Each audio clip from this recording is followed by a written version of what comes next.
오늘도 거룩하고 복된 날 하나님을 예배하기 위하여 나온 여러분들 위해 하나님의 은총이 충만할 수 있게 되기를 축원합니다. 우리 모두는 하나님 안에 있으니 참 평안한 줄로 믿습니다. 하나님 안에 행복이 있습니다. 좌우에 계신 분들과 다정하게 하나님 안에 평안이 있고 하나님 안에 행복이 있습니다. 인사 나누시기를 바랍니다.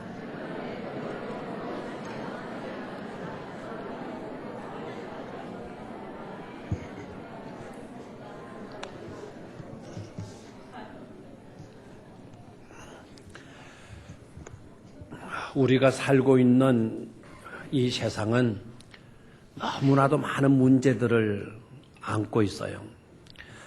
그러다 보니까 이곳저곳에 두려움의 요소들이 너무 많습니다. 그래서 평안하기란 절대로 쉽지 않습니다.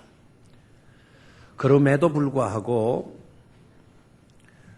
두려움에서 벗어나서 평안으로 살아가는 그런 인생이 있는가 하면 그 두려움 때문에 두려움에 사로잡혀서 늘 불안 가운데서 불행한 인생을 살아가는 사람들도 얼마나 많은지 모릅니다.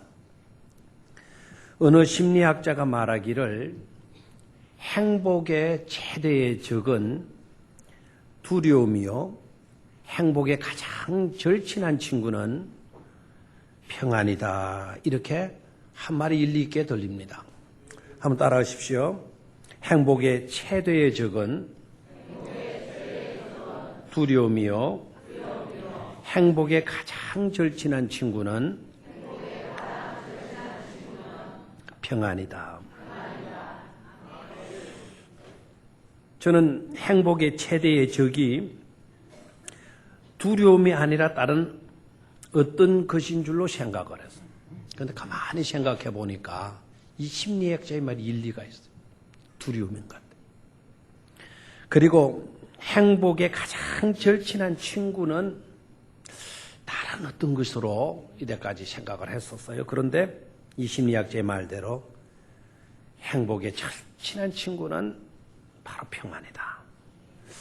맞는 말이구나 하는 게 느껴졌어요. 실제적인 예를 제가 한번 들어드릴게요. 이 구소련, 옛날 소비에트 연방, 얼마나 그 땅이 넓습니까? 그 엄청난 구소련 소비에트 연방의 독재자였던 이 스탈린, 이분을 여러분이 잘 알 겁니다. 이분은 엄청난 권력을 쥐고 있었잖아요. 그리고 엄청난 부를 누릴 수가 있는 그런 위치에 있었습니다.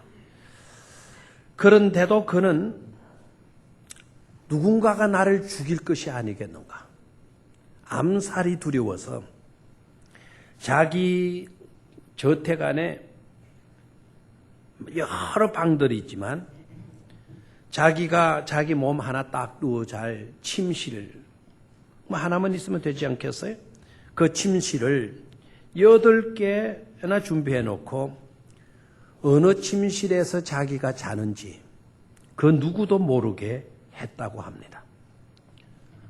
엄청난 권력을 쥐고 있었음에도 불구하고 두려움에서 자유할 수가 없었던 것이죠. 그런데 다윗은 어떻습니까? 들에서나 산에서 하늘을 지붕 삼고 땅을 침대 삼아서 잡니다. 그리고 이런 고백을 합니다. 내가 누워 자고 깨었으니 여호와께서 나를 붙드심이니이다 라고 고백을 하고 있어요. 여러분, 오늘 읽은 이 시편은 저자가 다윗입니다. 다윗이 언제 이 시편을 지었는가 하니까 배신당했을 때 반역자가 일어나서 그 반역으로 인하여서 자기가 도망칠 수밖에 없었던 그런 현실 속에서 지은 시편이 시편 3편이에요. 그런데 오늘 본문 가운데 어떤 고백이 나오고 있습니까?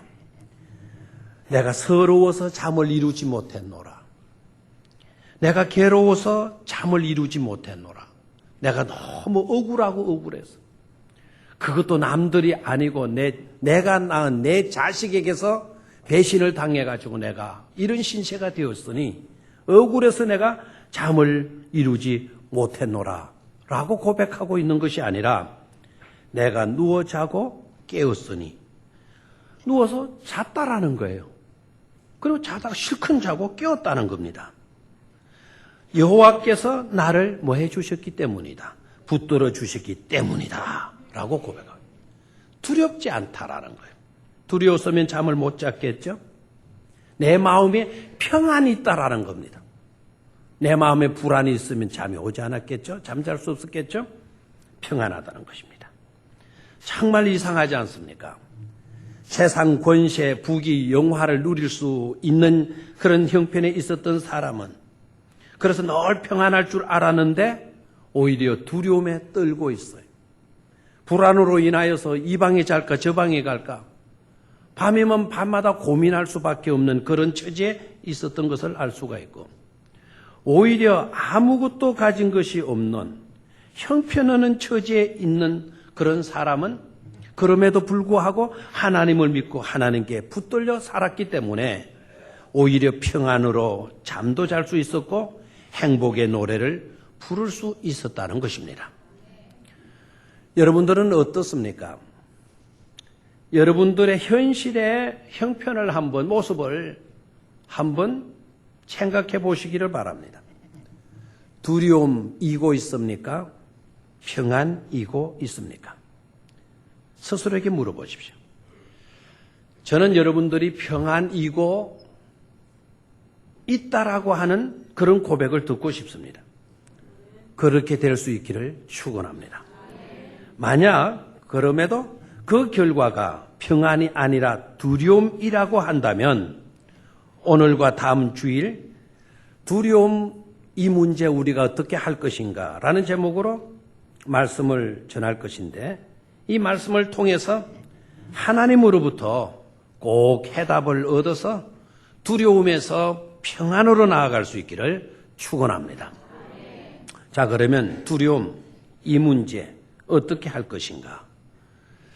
먼저 이 문제를 어떻게 하기에 앞서서 이 두려움이란 무엇인가라고 하는 것을 먼저 아는 것이 중요하겠죠. 두려움이란 무엇일까요? 두려움이란 첫 번째로 상실에 대한 불안한 감정. 뭔가를 잃어버릴까봐 내 마음속에 불안이 자리 잡고 있는 거예요. 상실에 대한 불안감, 그게 바로 두려움이다. 내가 가치 있게 여겼던 것, 소중한 이것을 잃어버리면 어떻게 되나 하는 것에서 오는 불안감, 그게 바로 두려움이다 하는 것이죠. 건강이 있는 사람은 이 건강을 잃어버릴까 봐, 부를 가지고 있는 사람이 이 부를 잃어버릴까 봐, 오늘 행복하고 오늘 내 마음에 기쁨이 있는데 이 행복이 사라지면 어떻게 될까? 어떻게 되나? 하는 그와 같은 상실에 대한 불안감, 그게 두려움이라는 거예요. 두 번째는 존재의 불안감이 있다는 겁니다. 부정적인 판단을 항상 기준으로 해요. 그래서 좋은 일 일어날 것으로 생각하지 않고 항상 부정적이기 때문에 안 좋은 일이 일어날까 봐 떠는 거예요. 내 존재 자체가 불안한 거예요. 그것이 바로 뭐냐? 그게 두려움이라는 겁니다. 세 번째로는 임무와 역할과 사명에 대한 불안감이 있다는 거예요. 내가 이 아이들을 어떻게 키우지? 내게 주어진 이 역할들은 너무나 중요한 건데 이 역할들을 내가 제대로 못 감당하면 어떻게 될까? 라고 하는 것에서 비롯되는 불안감. 이게 임무에 대한, 사명에 대한, 역할에 대한 불안감이죠. 내가 맡은 일은 너무 중요해요? 너무 많아요. 너무 큰 일이에요. 그 큰 일 앞에 우리가 있게 되면 불안감이 오잖아요. 그게 두려움으로 싹트게 된다는 것입니다. 네 번째로는 이 무지에 대한 불확실한 것 때문에 우리가 불안감을 가지게 된다. 이걸 해야 될지 말아야 될지, 이걸 하면 성공할 것인가 실패할 것인가, 돈을 벌 것인가 돈을 잃어버릴 것인가, 그런 불안감. 그래서 두려움으로 오는 거예요. 두려움으로. 내 자신은 한계가 있잖아요. 아는 것도 한계가 있고 그러다 보니까 자신감이 없는 겁니다. 아무것도 할 수가 없는 겁니다. 두려움 때문에. 이러다가 큰일 날 건 아닌가. 이러다가 다 말아먹는 것은 아니겠는가. 그렇게 해서 떨고 있는 심리적인 현상, 그게 바로 두려움이라는 것입니다. 무엇을 말하는 것일까요? 여기에서 이 두려움이라고 하는 이것이 우리에게 무엇을 의미하는 것으로 다가오느냐 하면 인간은 다 한 가지로 불완전하고 능력의 한계를 지니고 있기 때문에 이런저런 문제들을 당하게 되면 누구이거나 간에 그 사람이 뭐 어린 사람이건 어른이건 배운 자이건 배우지 못한 자이건 없는 자이건 있는 자이건 간에 누구이거나 간에 다 두려움을 가지고 긴장하면서 살아갈 수밖에 없다라는 것입니다. 그런데 문제는 두려움이 그 정도로 끝나는 것이 아니라는 것이죠. 두려움에는 심각성이 있다라는 거예요. 두려움 때문에 이 문제는 그냥 두고 지나가서는 안 된다는 거죠. 이것은 심각한 문제를 유발할 수 있는 것이기 때문에 이 두려움의 문제는 반드시 하지 않으면 안 된다는 것입니다. 학자들은 이것에 대해서 두려움의 심각성을 이렇게 정의합니다. 두려움은 사이클적인 것으로 나타나게 된다. 두려움의 사이클이라는 말로 정의를 합니다. 두려움의 사이클이라는 말은 아시죠, 여러분? 이런 원형으로 굴러가는 사이클링이라고 그러죠. 원형으로 굴러가는 것. 우리가 두려움을 갖게 되면 무활동적이 되잖아요. 두려우면 아무것도 못 하잖아요. 아무것도 못 하게 되니까 무경험적인 것이 된다. 아무것도 안 하니까 경험을 할 수가 없는 것이죠. 그러니까 무경험자가 되는 거예요. 무경험자가 되어지다 보니까 무능력자가 될 수밖에 없어요. 뭘 해봐야 기술도 터득하고 뭐 실패 가운데서 배우는 것도 있잖아요. 근데 아무것도 하지 않으니까 무경험자가 돼버리니까 능력도 없어지게 되는 거예요.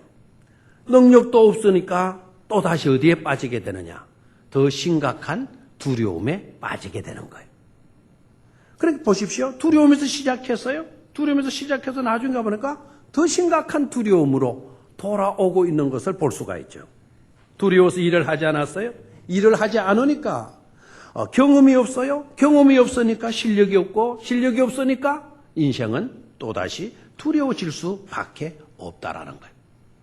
그래서 심각하다는 거예요. 두려움의 문제는 여러분 아무것도 하지 않고 있으니까 무능력자가 되고 이렇게 되어지니까 뭐로 어떤 결과를 낳게 됩니다. 그렇게 살게 되니까 절대로 변화가 일어나지 않아요. 절대로 발전이 있을 수가 없어요. 발전을 기대할 수가 없어요. 또 아무것도 하는 일이 없는데 어떻게 성공을 꿈꿀 수가 있겠어요? 그래서 심각하다는 겁니다. 심각해요.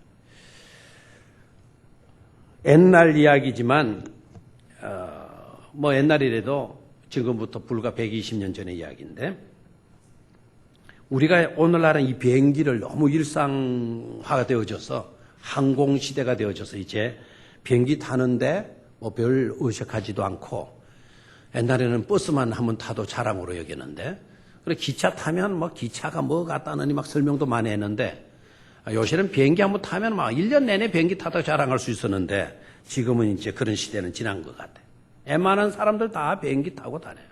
이 비행기가 실제적으로 이제 연구되어지고 비행기를 가지고 관심을 갖게 된 것은 1900년대, 1890년대. 실제적으로 물체를 띄워서 사람을 태우고 날 수 있었던 것은 1903년 12월 17일. 비행기를 만든 사람이 누구라 그래요? 비행기의 원조가 누구에부터? 라이트 형제로부터. 오빌레 위브르라고 하는 이 두 형제. 오빌레 라이트, 위브르 라이트라고 하는 두 형제. 사람을 태우고 첫 비행에 성공을 했었던 때가 1903년 12월 7일이었어요. 그런데 여러분, 이 라이트 형제가 비행기를 이렇게 이제 사람을 태우고 날 수 있도록 한 건 사실인데 이 사람보다 먼저 비행기에 대해서 상당한 성공을 거둔 인물이 있어요. 1890년대에 이 비행기에 대해서 상당한 업적을 세운 한 인물이 있었어요. 그 사람이 누군가니까 랭리라고 하는 박사예요. 랭리. 이 랭리라고 하는 박사는 사상가이면서 수학자였고 그리고 천문학자였어요. 뭐 그 시대의 당대의 사람이라면 이분을 모를 사람이 없을 정도로 아주 유명한 발명가이기도 했어요. 이 랭리라고 하는 이 박사는 정부의 지원을 받아서 연구를 시작했습니다. 1890년도. 조금 기억을 잘 할 수 있도록 하기 위해서 우리 교회가 1895년에 세워졌거든요. 우리 교회가 세워지기 5년 전부터 이분이 나는 물체에 대해서 연구를 하기 시작했단 말입니다. 정부로 많은 지원을 받아가지고. 그래서 많은 무인 비행 물체들은 많이 개발했어요. 이게 중요한 거는 사람 아니겠어요? 그래서 사람을 태워가지고 비행을 이제 하는 거예요. 1903년 10월 달에 한 번 했고, 1903년 12월 달에 또 한 번 했어요. 결과는 2번 다 실패했습니다. 아까 라이트 형제가 비행기, 유인 비행을 할 수 있었던 때가 몇 년이라 그랬어요? 1903년 12월 17일. 이 랭리 박사가 사람을 태우고 비행을 했었는데 2번 해서 10월 달 실패했고 12월 달에 그도 실패했어요. 랭리 박사가 이 실패 2번을 하게 되니까 언론으로부터 아주 잔인할 정도로 비판을 받게 돼요. 예? 세금 거두어 가지고 엉뚱한 데 쏟아 부었다느니 랭리는 쓸데없는 짓을 했다고 막 그냥 언론에서 잔인한 비판을 했어요. 이 비판을 들었던 랭리 박사는 좌절과 의욕 상실에 빠지게 돼요. 사람들의 소리 앞에 이 사람은 완전히 두려워서 어쩔 줄을 모르게 돼요. 그래서 모든 것을 접었어요. 그런데 바로 며칠 뒤에 이 라이트 형제가 사람을 태우고 불과 거리는 멀지 않지만 일단은 나는데 성공을 했어요. 라이트 형제는 어떤 형제입니까? 어떤 사람들입니까? 이 사람들은 학력도 없고 그때 당시 누구도 이 사람들을 알지도 못했어요. 명성도 없었어요. 명성도 없다 보니까 누구 하나 지원해 주는 단체나 개인도 없었어요. 그럼에도 불구하고 계속해서 실험하고 또 실험하고 연구하고 또 연구해서 마침내 오늘 나는 사람을 태우고 나는 대성공을 한 것입니다. 왜 전문가인 랭리 박사는 실패를 했고 비전문가인 라이트 형제는 성공할 수가 있었는가? 일단은 공통점이 있어요. 랭리 박사와 라이트 형제는 둘 다 유인 비행기를 만들겠다는 관심 가지고 있었어요. 그리고 그 방면에 재능도 있었어요. 그리고 열정도 가지고 있었고 이것은 우리가 해야 할 사명으로도 여겼습니다. 그런데 차이가 있었어요. 랭리는 실패의 고통을 두려워한 나머지 더 이상 연구하는 것을 포기해버렸다는 것이고 이 라이트 형제는 수없는 실패가 있었지만 그 실패의 고통도 엄청났지만 그러나 라이트 형제는 실패의 고통을 두려워하지 않았다라는 것입니다. 여러분, 실패를 두려워하면 어떻게 됩니까? 우선 일을 할 수가 없어요. 두려움에 우리가 빠지게 되면 의욕상실증이 되고 마는 것입니다. 그리고 실패가 자꾸 반복되거나 거듭되어지면 자꾸만 핑계만 늘어나게 돼요. 그리고 에너지를 낭비하고 놀게 되어지나. 해도 소용없더라. 한들 뭐하냐? 라는 식이 되고 말아요. 결국 그렇게 되니까 희망까지 포기해버리고 말게 되는 것이죠. 사람이 희망을 잃어버렸다, 꿈을 잃어버렸다 그러면 그것은 이미 끝난 것이나 다름없잖아요.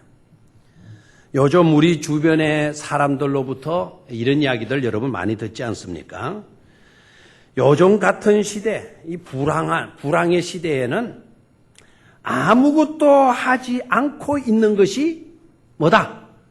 버는 것이다라고 이야기를 하고, 요즘같이 불황의 시대에는 아무것도 안 하는 것이 그게 상책이다라고까지 이야기를 합니다.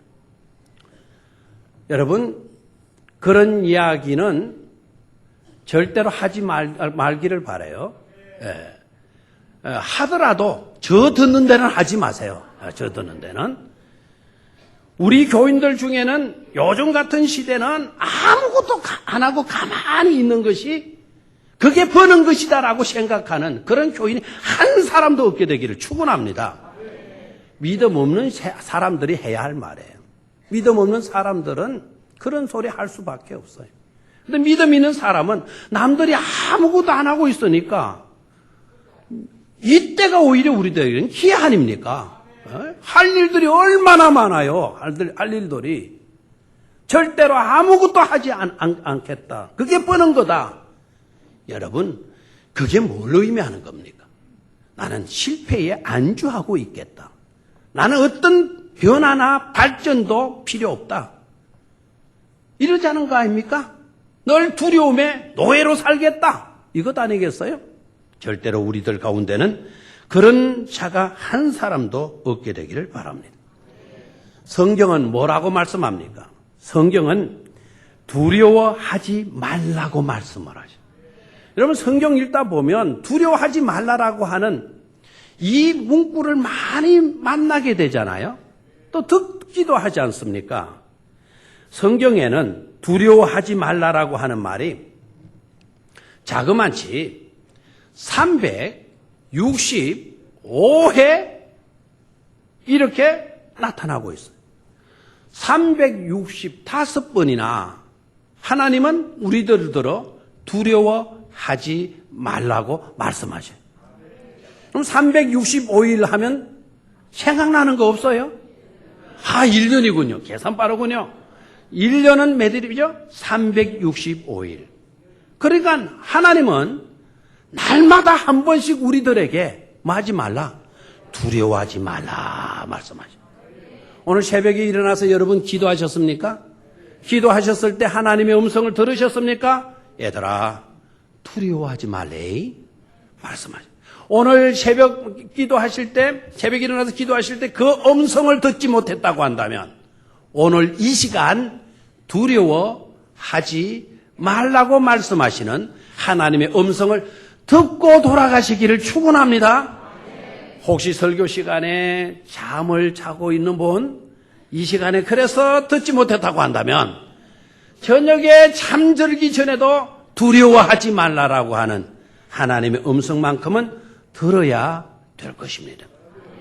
여러분, 1년은 365일인데 하나님께서 우리에게 두려워하지 말라를 365번의 성경 가운데 말씀하셨다고 한다면 그것은 무엇을 의미하는 것일까요?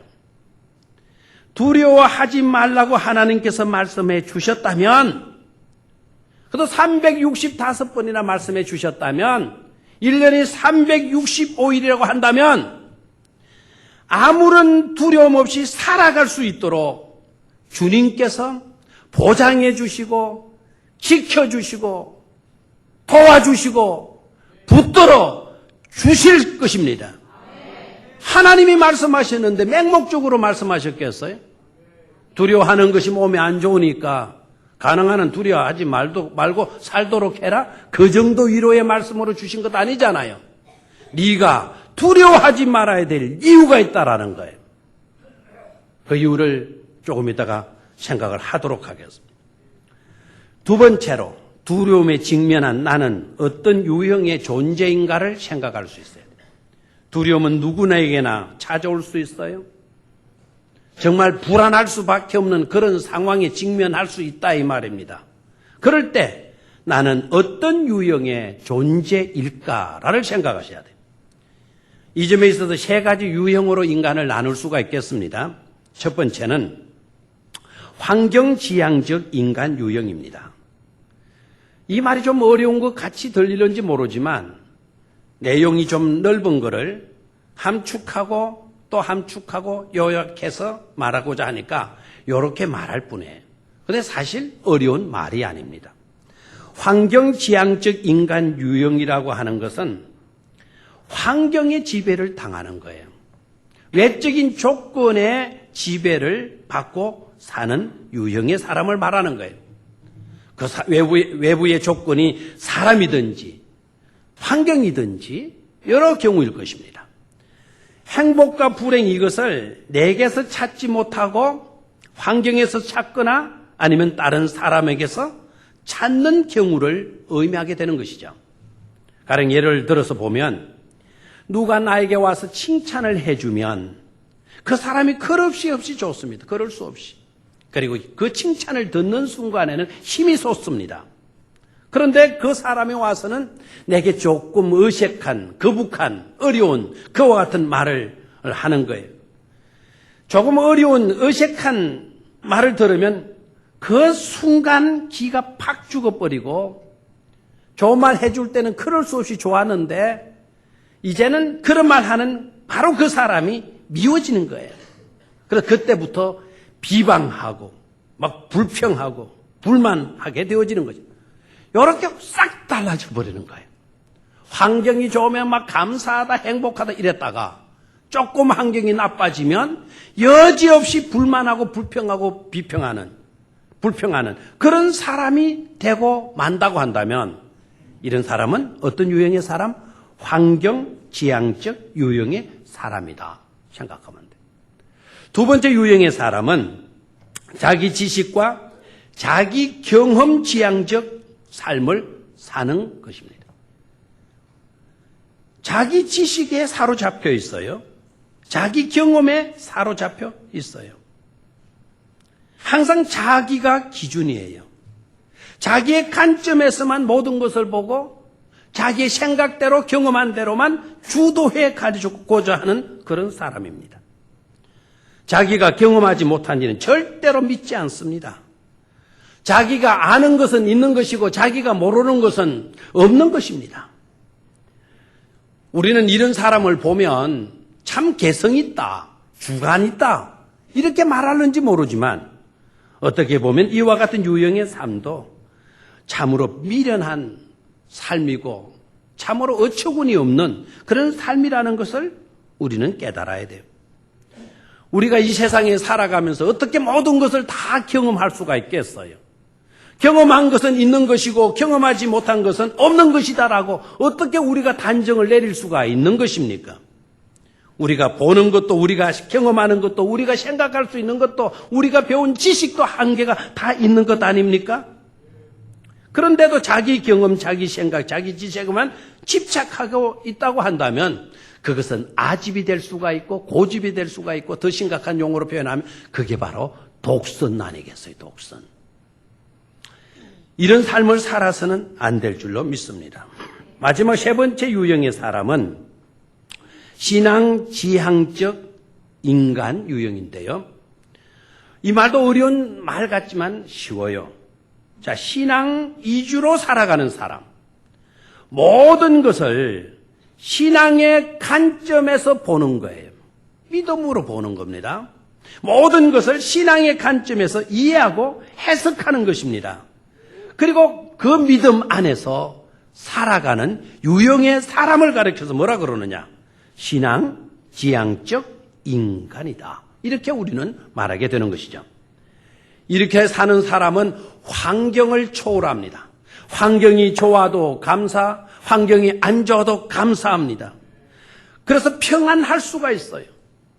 그리고 자기 고집으로 사는 것이 아니라 자기를 늘 부인합니다. 그리고 자기를 십자가에 못 박고 그리고 하나님의 뜻을 드러냅니다.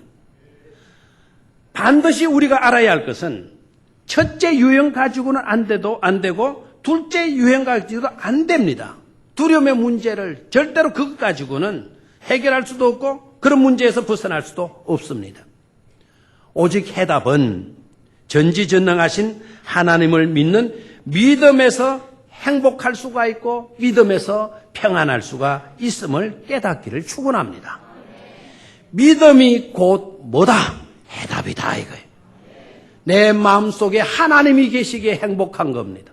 그 하나님이 나를 지켜주시고 도와주시기 때문에 우리는 행복할 수가 있고 평안할 수가 있는 것입니다.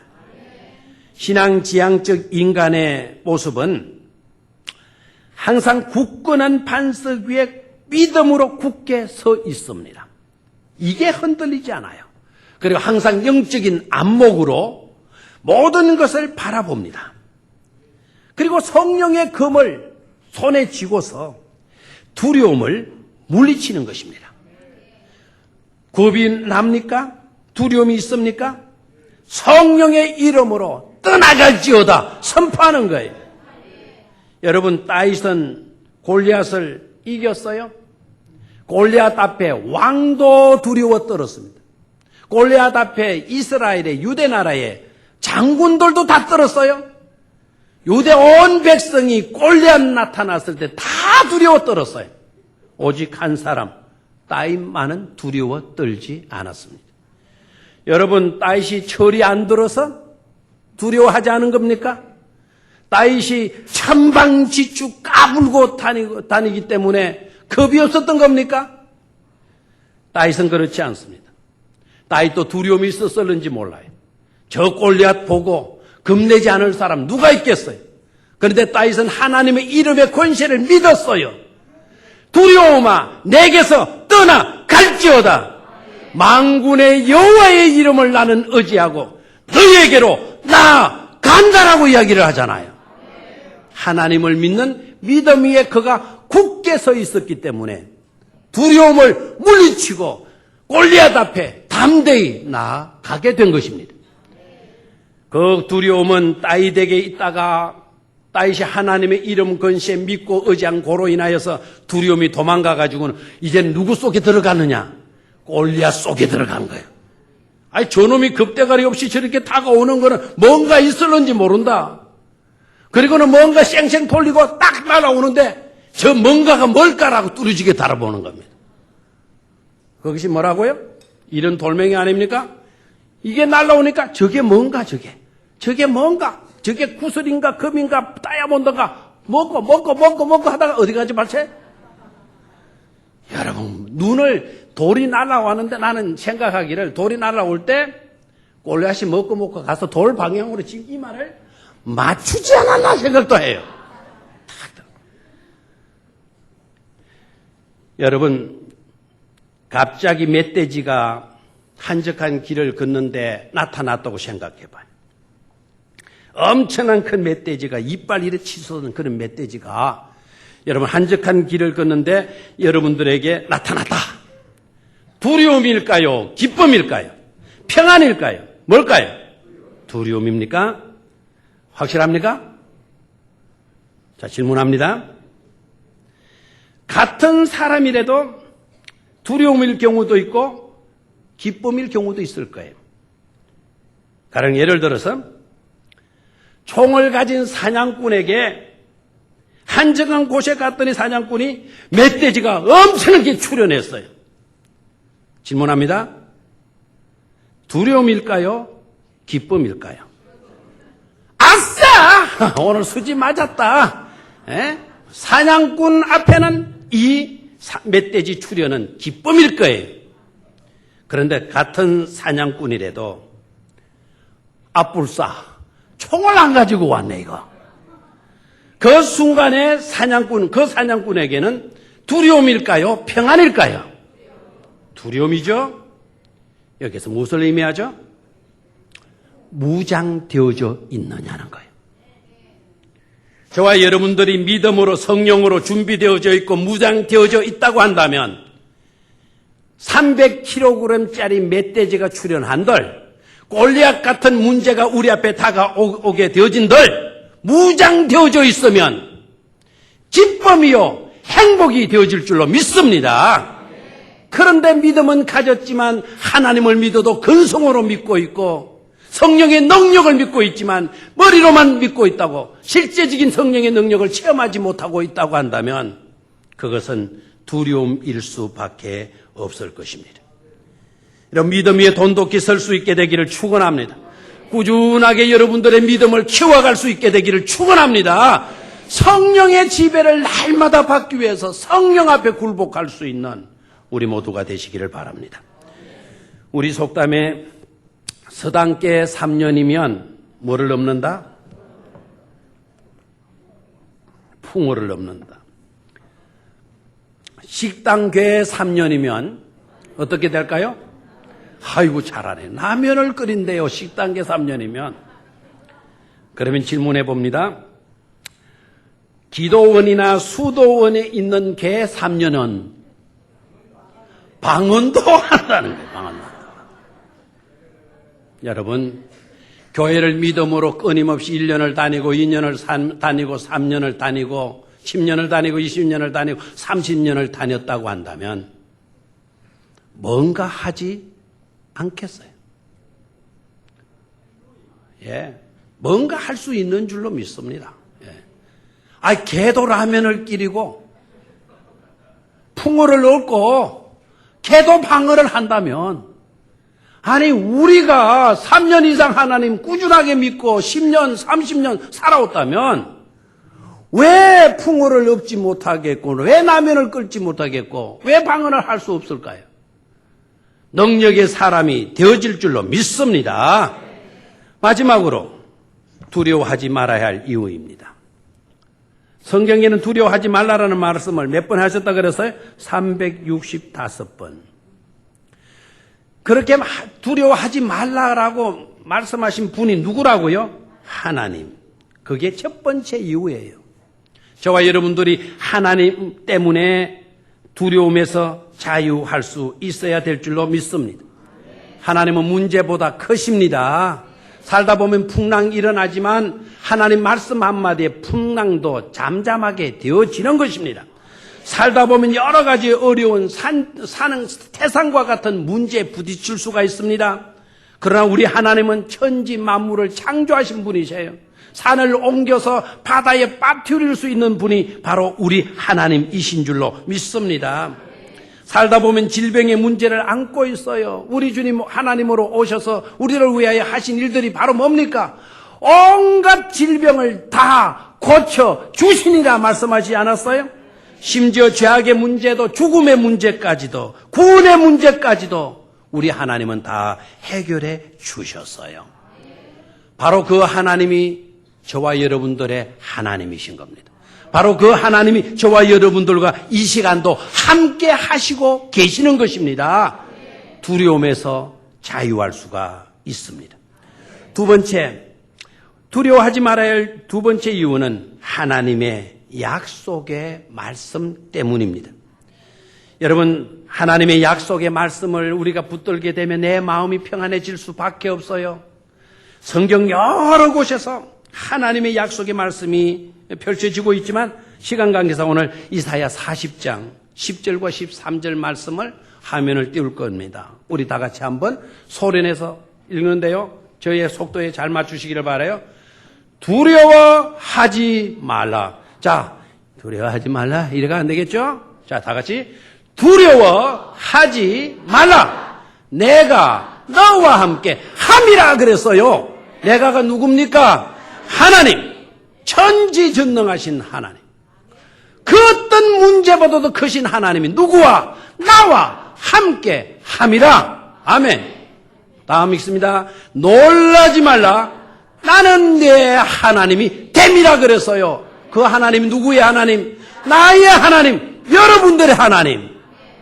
다시 읽습니다. 내가 너를 굳세게 하리라. 참으로 너를 도와주리라. 참으로 나의 오른손으로 너를 콱 붙들어 주시리라.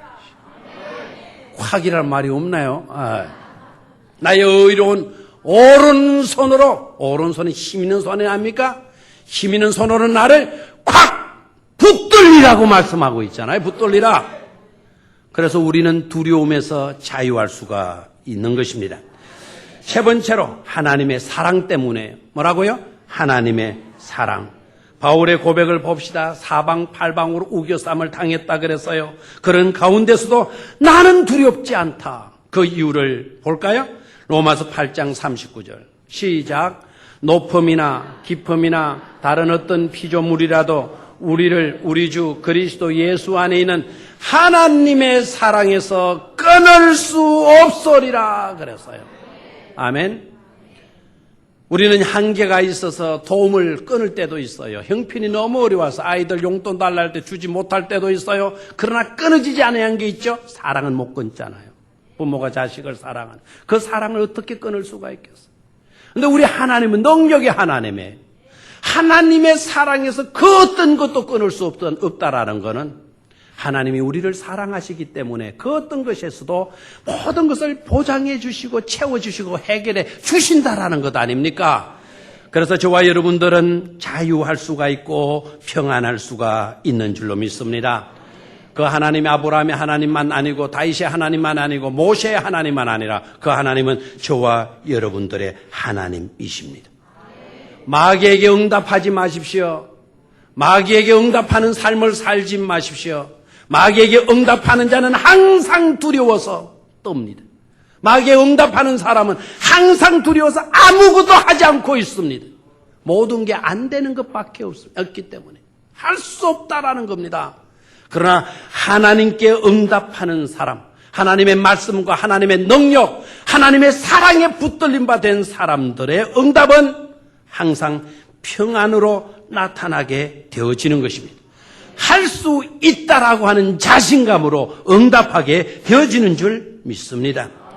하나님을 믿어도 근성으로 믿지 마시고 확실하게 믿는 저와 여러분들이 되실 수 있기를 주의 이름으로 축원합니다. 하나님께서 준비해 놓으셨으니 두려워하지 마십시오. 하나님께서 좋은 것을 주실 것이니 두려워하지 마십시오. 하나님께서 지켜주실 것이니 두려워하지 마십시오. 나는 미래가 무엇을 지고 있는지는 모르지만 누가 미래를 붙잡고 계시는지는 우리는 알 수가 있습니다. 우리의 미래를 붙들고 계시는 분은 전능하신 우리를 사랑하시는 그토록 귀하게 여겨주시는 하나님이신 것입니다. 조나드 버나드 쇼가 이런 말을 했습니다. 실수하면서 보낸 내 인생은 아무것도 하지 않으면서 보낸 인생보다 더 명예로울 뿐만 아니라 더 유용했노라 그랬어요.